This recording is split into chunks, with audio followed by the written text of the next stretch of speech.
welcome back. Today's book is called 84 Charing Cross Road, and I put the picture up here so you know what it looks like. I picked this up at Barnes & Noble about a month ago, and while I was down sick, I'm still not fully recovered, so if you hear me coughing, I'm sorry. I'm still not back to 100%, but I read this book, and I really fell in love with it. It's a classic. It was published in 1970. It's a 20-year correspondence, so they're real letters, from an American writer named Helene Hanff between a bookseller, and the bookstore was on 84 Charing Cross Road. And the friendship that these people form over time is really touching. The author of the letters, when she first writes to the bookstore, she's rather funny.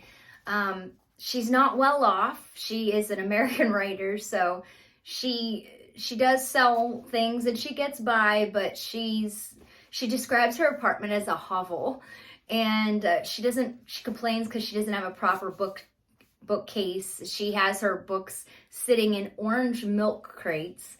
And she kind of complains about that because when she starts getting books from this place, they're really, really nice books, like gold-leafed edges and nice bindings and covers, and she feels like her bookshelf's not good enough to house these books. But she starts writing to them as books, and then they develop a friendship. But part of the friendship comes from a simple act of kindness on her part. Like I said, she's not well off herself, but as she explains in one of her letters, she says, "Now then, Brian told me that you all are rationed to 2 ounces of meat per family per week and 1 egg per person per month, and I am simply appalled. He has a catalog from a British firm which flies food from Denmark to places." So she sent them a Christmas package. Not just to one person, she actually sent enough that they were able to share in the office. And at the time, this was 1949 when the letters began, they hadn't been long out of World War II. The economy was bad in England and France, and even the US was still recovering from the Depression. And so these people were having a hard time. Winston Churchill hadn't even been elected over in England yet, to give you kind of an idea of when this takes place.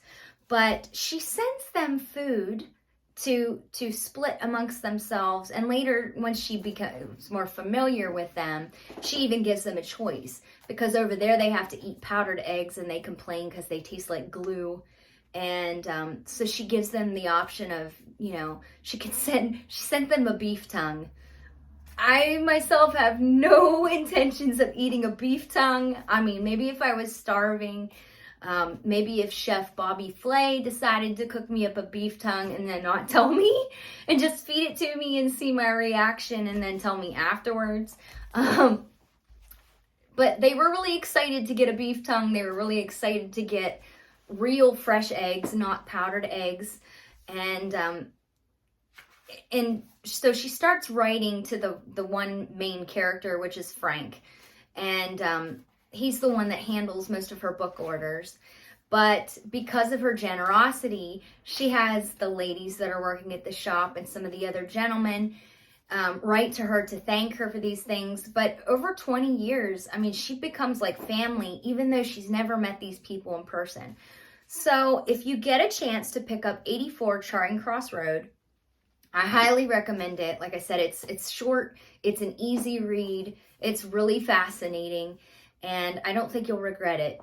And inside the book, because they're British and you've got an American and a Briton talking, and there's a lot of big differences in their food and everything. But there's a recipe that's included in the book for Yorkshire puddings. So we're going to go down to the kitchen and try to make Yorkshire puddings ourselves. Now, I have made them years ago. I followed a different recipe out of a cookbook, and I think there's things that take practice. But we're going to go ahead and give it a shot and see how they turn out. And I highly recommend you pick up this book And I hope you enjoy our venture into the Yorkshire puddings, which British pudding and American pudding, very different things. I don't know why they call theirs a pudding. To me, they're like almost like dinner rolls, kind of, or bread. And ours, I don't know what, they probably laugh at ours. Ours looks like some sort of gloop compared to what they have. So this should be fun.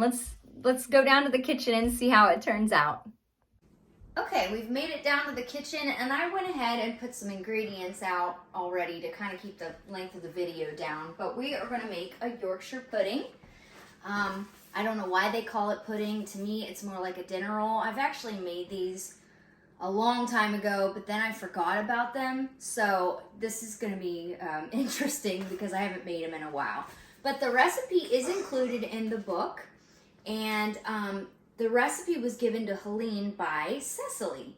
And I'll include the recipe. I'll put it in the video somewhere. But we're going to go ahead and get started. Now, I should have done this in the morning, but I had appointments this morning. So we're only going to leave it in the refrigerator for about a half an hour before we actually put it into the oven. So the first thing we need is a cup of all-purpose flour, which I have out.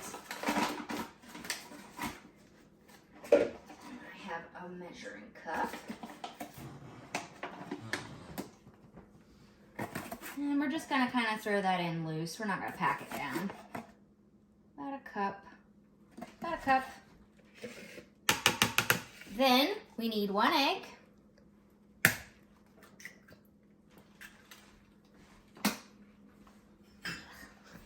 And a half cup of milk. Let's see. So they're really simple. It doesn't take a lot of ingredients.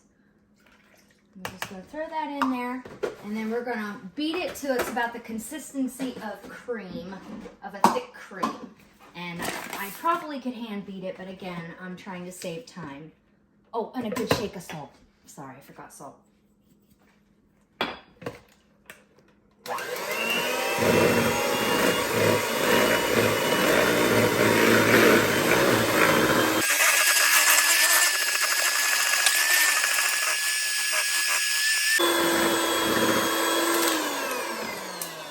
Oh my gosh, I think I just broke my mixer. Oh no. Okay, well anyways, we're done with the mixer. So it looks about like that. And we're gonna go ahead and cover that and stick it in the fridge for about a half an hour. And it says in the book to put it in there for several hours. But once again, if you're busy, I think you can still pull it off this way. Stick that in there. Now, the thing about Yorkshire puddings is you're supposed to make these, they make them a lot with roast, and you're supposed to take some of the meat fat. So I made a nice pork roast yesterday. So we're gonna take some of the fat, and we're gonna go ahead and combine some olive oil with it because you need the oil to make it puff up. And the first time I made these, I didn't use any extra oil, and they didn't puff up as nice. So I'm gonna go ahead and melt some of this together. The meat is gonna give it its nice flavor. And of course, if you're like me, you probably make a huge mess. So we're gonna throw some of that in there. Some of that roast fat. And then we're gonna mix some, I've got olive oil here. We're gonna mix some olive oil in there. And we're gonna leave enough because you've gotta have enough to coat just the very bottom of your muffin pan or your pan. You do not have to have a muffin pan. So we're just gonna go ahead, I'm gonna throw a little, it's better to have extra. Okay, so I'm gonna throw this in and melt this for about 30 seconds. And then you're just gonna put just enough on the bottom to cover, just to cover the bottom. And you have to have your oven at a high temperature. The pan has to be really hot in order for it to puff up real nice. Now, they tell you in here that if you're making a roast about a half an hour before it's done, you can do all this. You just take some of the meat fat, and that way your puddings and your roast will be ready about at the exact same time. So that looks good. Looks nice. I'm just gonna stir it up. Now I'm gonna put a little extra salt because I like some flavor in mine.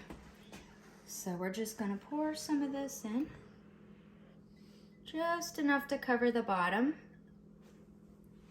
And we're just gonna leave this sit because again, it's gonna take, I might have got a little bit too much in that one. It's gonna take, we're gonna leave that in the fridge for about a half an hour so it's nice and cool. And, oh, look at that. It worked out just right. Okay. So we've got our oil in our pan. And we're just gonna set that aside, and I'm gonna preheat the oven. Now, usually I put my oven at 350 unless a box or something calls for something different, but I'm gonna put this on 425, let that preheat. And we're gonna let that heat up. And then we'll come back in about a half an hour and throw them in the oven and then see how they turn out. Okay, we're back. It's been about a half an hour. I went ahead and pulled it out and stirred it up. Now, I put the pan in the oven and it's getting really hot. You can actually hear the oil bubbling. That's kind of what we want. And I was gonna pour this in, but I'm wondering if I should spoon it in. Let's just go ahead and try to pour it for now. I'm not sure how much we should put in there. It doesn't really say in the book. So I'm just gonna try to get enough in each little pan, little thing. Oh. Doesn't really say how much it makes with the book recipe. I think they just threw it all in one pan, but I'm doing the muffin thing.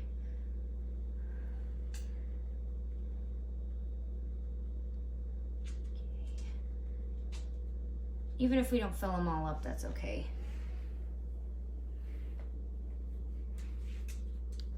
Now, hopefully these will puff up. I didn't practice beforehand. Like I said, I've been sick and I really haven't had a chance. I made these a long time ago. So we've got a little bit in each thing. We're gonna throw these in the oven and then just come back and see how they turn out. I'm cooking dinner at the same time, so. All right, we'll be back in a little bit. Okay, so it's been a half an hour. We're gonna pull these out. Now, they look kind of sad to me. They don't look very puffy. I think I would recommend doubling up the recipe. They are brown around the edges. And maybe I put too much grease in. The book's not real specific, but okay. So, ooh, they're nice and brown on the bottom, so I don't know if I should put, they almost look like little mini tiny dinner rolls. I'll put a little bit of butter on mine before I try it. See if we like these. Okay, they don't seem hollow. I followed the instructions, but yeah, it's not very hollow. Let's see. Ooh, they're kind of hot.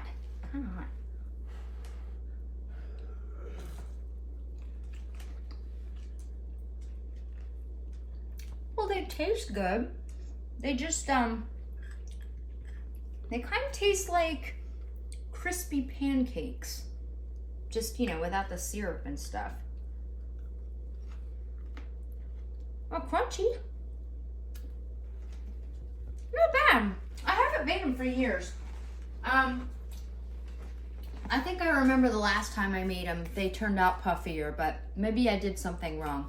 So, not really bad. You might want to try these. Okay, so we tried the Yorkshire puddings. I said I didn't practice. I think there was a gross shot of my microwave. Listen, we're average people. We live in our house. It's not always clean, and I didn't think to scrub it out before I started cooking. So sorry about that. But my Yorkshire puddings, I think they need some practice. They kind of, they tasted good, but they kind of looked like sad flat, crispy pancakes. That's pretty much what they kind of tasted like. If you didn't put the meat juice in there, you could probably put butter and maple syrup and it would just taste like crunchy pancakes. But hey, we gave it a go. Hey, I hope you enjoyed today's video. I certainly had fun making it. Like I said, I think the Yorkshire puddings could use a little work, but by all means, pick up that book, 84 Charing Crossing by Helene Haniff, and read it for yourself. And got a quick question. Hey, when's the last time you received a handwritten letter or that you sent one? It really doesn't take a lot of effort to make someone's day. You could write them a handwritten note, send something regular mail. You know, it's always nice to get something else in the mailbox besides just bills or, you know, junk mail. So, and if you read this book, I hope it inspires you to do small acts of kindness.